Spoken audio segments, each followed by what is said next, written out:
What is going on, guys? TJ, the big sports guy here. We've got an awesome episode for you today. We are going to be talking once again about the cleaning of sports cards and how this destroys population counts and other various topics. So stick with me.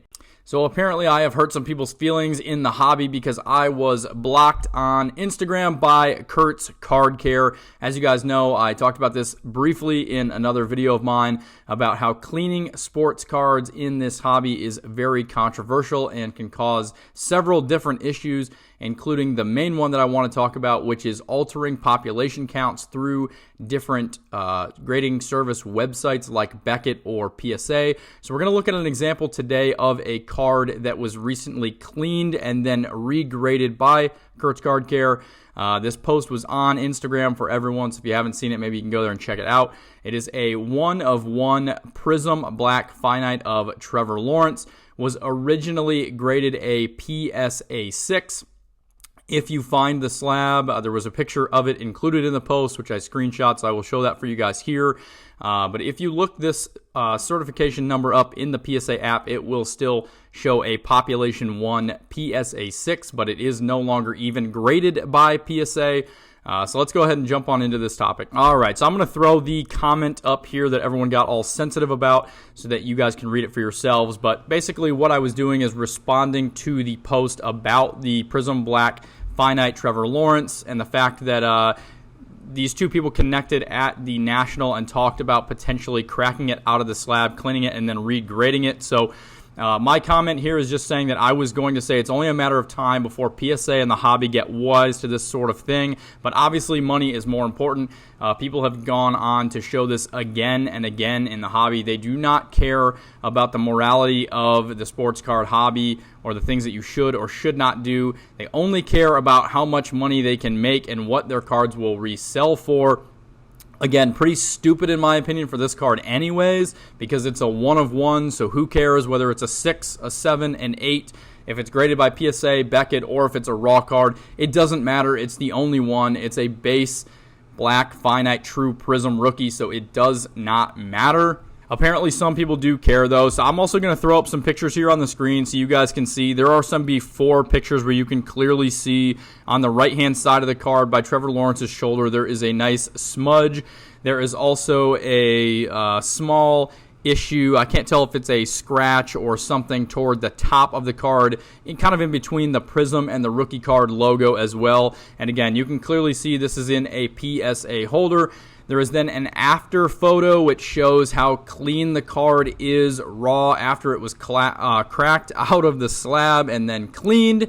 And then the person decided to go ahead and regrade this card with Beckett. So I believe the grade it received after the regrade was an 8, so it's now a BGS 8. But again, it is still registered under PSA as a Pop 1 PSA 6. So again, what kind of issues does this create in the hobby? For a 1/1, not a major issue. As a buyer, it would also let you know that the card was formerly graded a 6 and then something happened to the card in order to increase the grade. However, this will cause bigger issues with other cards. I'm going to show another example of a Michael Jordan rookie card that basically the exact same thing was done.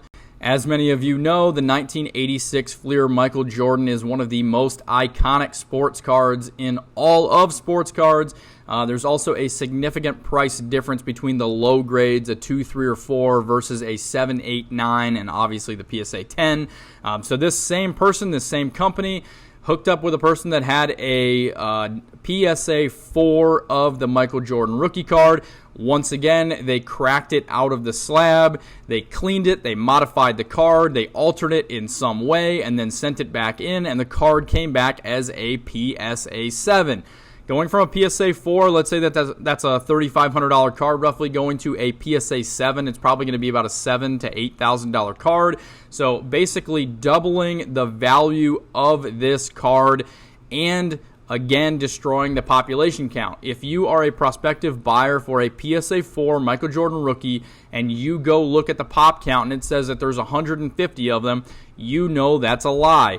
There are actually going to be less of those cards now, but there are going to be more PSA 7s. So if it says that there are 154s and the population that's graded higher is actually 2,000, let's say, it's now 2001.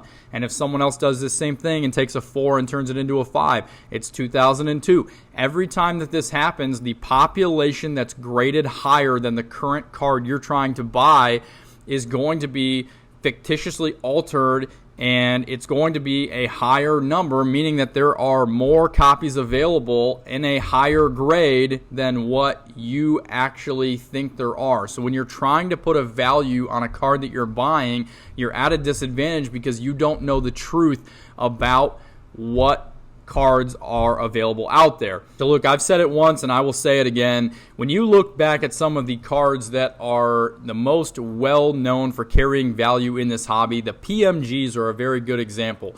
A lot of the PMGs were either graded as authentic because they're not really in a condition that will allow them to get a high number grade. If there was someone that tried to recolor them in some way, they get slabbed with an authentic altered label.